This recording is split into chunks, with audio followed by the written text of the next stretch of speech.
WHDD presents Susan Says. It seems appropriate after a day of Thanksgiving when we are thankful for all we have and what we've gone through, that we remember those who were not so fortunate, suffering. Things like, the Holocaust, for example.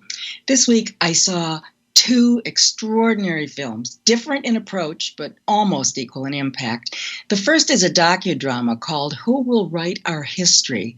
By Roberta Grossman, and it was produced by Steven Spielberg's sister Nancy. It's based on a book by Samuel Cassow, who's an historian. It recounts through a brilliant combination of real documentary, old footage, and reenactments blended so beautifully it's hard to tell which is which. It was the story of the Warsaw Ghetto, where 60 citizens became chroniclers of their daily lives, so history could find out the real story. They hid their diaries in various containers in various houses.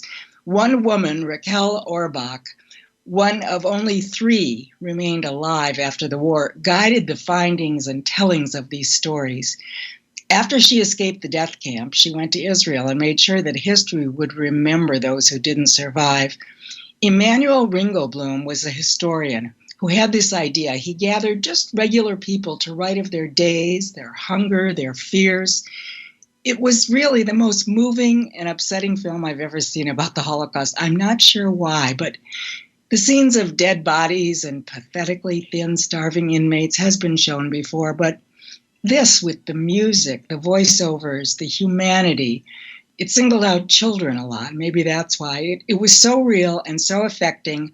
I actually had to go into the lobby at some point to compose myself. It was shown in various venues, now is available online. I can't tell you really how much I recommend this. I warn you, it's tough, but if they went through this in life, we can go through it to support their memory. The second film, it's out now. Well, I guess they'd call it a dramedy, comedy, drama. It's called Jojo Rabbit. It's playing now in theaters. It's about a little boy, a 10-year-old, who invents Adolf Hitler as a playmate during the war.